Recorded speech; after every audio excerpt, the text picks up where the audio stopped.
declaration. The goal of life is death. A veritable propaganda strategy is being implemented by the Palestinian authorities, directly aimed at motivating the hearts and minds of young children. They are urged to take part willingly in terrorist acts. Children are instructed, throw down your toys and replace them with rocks.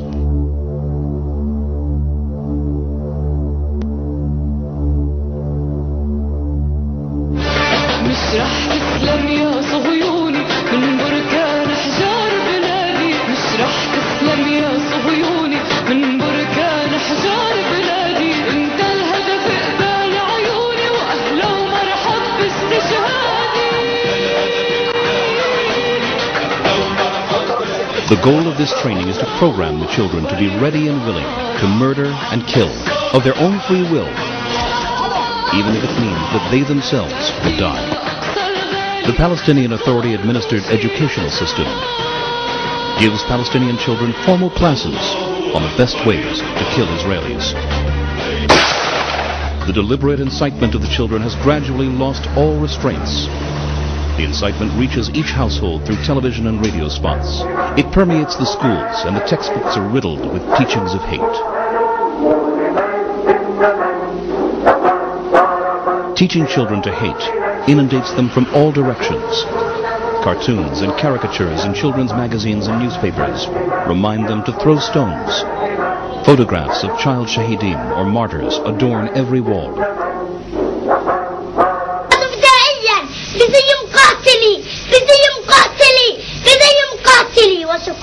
Bravo, bravo, bravo, bravo.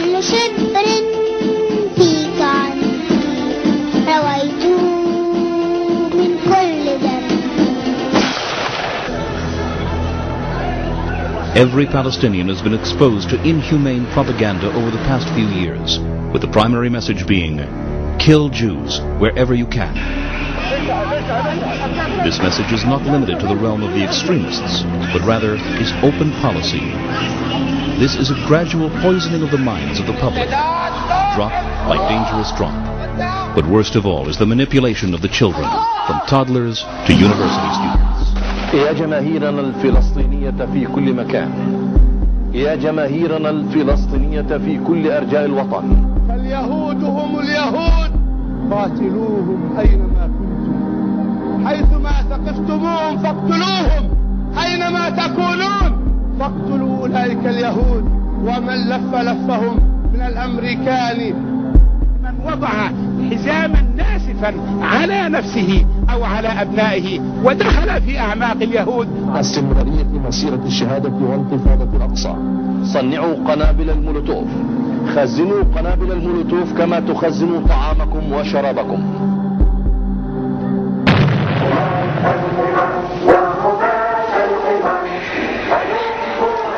The Palestinian Authority takes great care to get maximum publicity worldwide out of photographs of children wounded in violent demonstrations.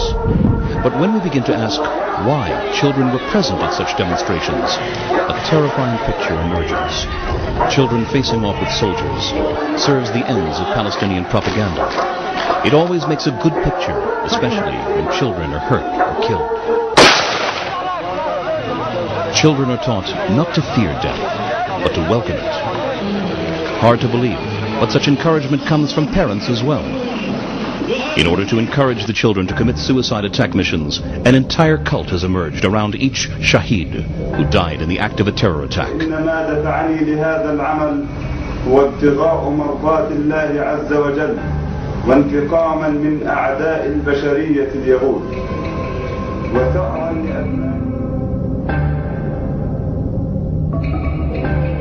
Photographs of suicide bombers are front-page news on all newspapers.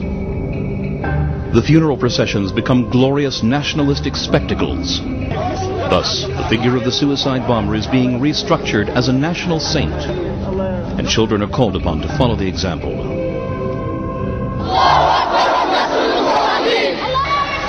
One of the campers, when asked if he wants to blow himself up as a suicide bomber, answers, Yes. نحرر فلسطين ونقوم بالمقاومة حتى تحرير المقدسات الفلسطينية. we are teaching the children that suicide bombs is the only thing that makes the Israeli people very frightful. Furthermore, we are teaching them that we have the right to do it. Moreover, we are teaching them that after the suicide attacks, the man who makes it go to the highest state in paradise. Palestinian psychologist Dr. Shafik Masalha conducted a study last year among Palestinian children aged 6 to 11. The most astonishing fact presented by Dr. Masalha was that more than 50% of children aged 6 to 11 dream of becoming suicide bombers who wear explosive belts. Dr. Masalha states that in about 10 years, a very murderous generation will come of age, full of hatred, and ready to die in suicide missions. In a society in which legitimization of child murderers becomes a part of its ideology, then normative human morality no longer exists.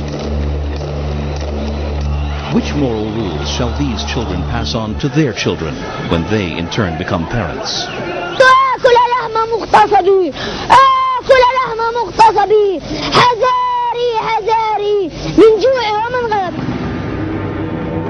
All of this has been orchestrated quite methodically by the Palestinian Authority, who, with malice aforethought and directed from above, have transformed children into political pawns. We must wonder what kind of government calls upon its citizens to become uncompromising killers, while presenting itself to the world as a victim striving only towards peace. This untenable hypocrisy should not be tolerated by enlightened civilization.